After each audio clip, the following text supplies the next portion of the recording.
BRS కార్యకర్త మీద దాడి చేసిన కాంగ్రెస్ నాయకులు. జాజిరెడ్డిగూడెం మండలం కాసర్లపహాడ్ గ్రామానికి చెందిన బీఆర్ఎస్ కార్యకర్త మెండే సురేష్ మీద కాంగ్రెస్ నాయకుల మూకుమ్మడి దాడి. తన వ్యవసాయ క్షేత్రంలోని ఇంటి వద్ద ఉన్న సమయంలో మెండే సురేష్ మీద, అతని కుటుంబ సభ్యుల మీద బూతులు తిడుతూ బీరు బాటిల్స్, కర్రలతో దాడి చేసిన కాంగ్రెస్ నాయకులు. బాధితుడిని అంబులెన్స్ లో సూర్యాపేట ఆసుపత్రికి తరలింపు.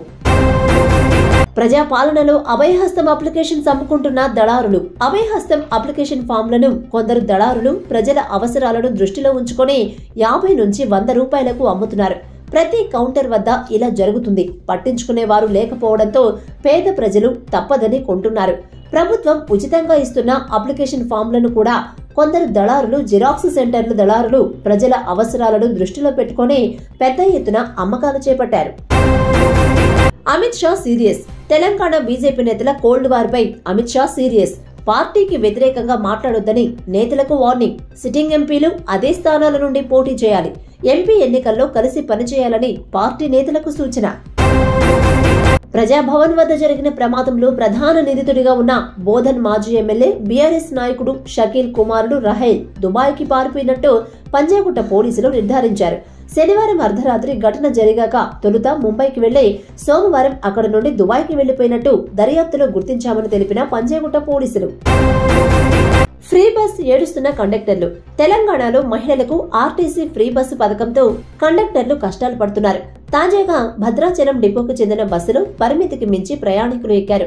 డోర్ దగ్గర ఉన్నవారు లోపలికి రావాలని మహిళా కండక్టర్ చెప్పినా వినలేదు. ప్రభుత్వం తమకు ఫ్రీ బస్సు సౌకర్యం కల్పించిందని, కండక్టర్ అవసరం లేదని దుర్భాషలాడారు. దీంతో కండక్టర్ బస్సు దిగి ఇక ఉద్యోగం చేయలేనంటూ కన్నీరు పెట్టుకున్నారు. యువతతో కలిసి టిఫిన్ చేసిన హరీష్ రావు. సిద్దిపేట జిల్లా హౌసింగ్ బోర్డులో రోడ్డుపై ఉన్న టిఫిన్ బండి వద్ద ఆగి ఉన్న యువతతో మాట్లాడుతూ టిఫిన్ చేసిన మాజీ మంత్రి హరీష్ రావు.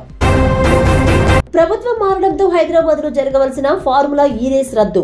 గత సంవత్సరం హైదరాబాద్ నగరంలో ఫార్ములా ఈ స్ట్రీట్ రేస్ ప్రతిష్టాత్మకంగా నిర్వహించగా ఈ ఏడాది ఫిబ్రవరిలో జరగవలసిన రేస్ రద్దయినట్లు సమాచారం.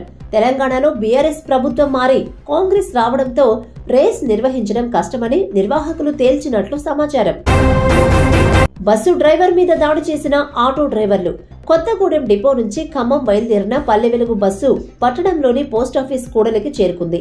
అప్పటి వరకు స్థానిక సర్వీస్ ఆటోల్లో వెళ్దామనుకున్న ప్రయాణికులంతా ఒక్కసారిగా బస్సు ఎక్కారు. అదే సమయంలో అక్కడున్న 4 ఆటో డ్రైవర్లు ఆవేశంతో బస్సు డ్రైవర్ నాగరాజుపై దాడి చేశారు. అతనిపై నీళ్లు చల్లుతూ అసభ్య పదజాలంతో దూషించారు. కండక్టర్ సరస్వతి, ప్రయాణికులు వారించే ప్రయత్నం చేసినా వారు ఆగలేదు. ప్రభుత్వ అధికారిక మీటింగుల్లో సీఎం రేవంత్ రెడ్డి సోదరుడు. కొడంగల్ మున్సిపల్ కేంద్రంలో ప్రజాపాలన అధికారిక రివ్యూ మీటింగులో ఎలాంటి పదవి లేకపోయినా జిల్లా, మండల స్థాయి ప్రభుత్వ అధికారులతో సమానంగా ఎలా కూర్చున్నామంటూ రేవంత్ రెడ్డి సోదరుడు తిరుపతి రెడ్డిని పలువురు నాయకులు నిలదీశారు. బస్సు కోసం రాత్రిపూట రోడ్ల మీద పడిగాపులు. జోగిపేట నుండి హైదరాబాద్ వెళ్లాల్సిన మహిళా ప్రయాణికులు సంగారెడ్డి జిల్లా అందోల్ నియోజకవర్గంలో గల 161వ జాతీయ రహదారిపై బస్సు కోసం గంటల తరబడి వేచి చూశారు. నారాయణ ఖేడ్ డిపో నుంచి హైదరాబాద్ కు ప్రతి అరగంటకు ఒక బస్సుండేది. ఇప్పుడు కండ్లు కాయలు కాచేలా ఎదురు చూస్తున్నా బస్సులు రావట్లేదని ప్రయాణికులు ఆందోళన వ్యక్తపరిచారు.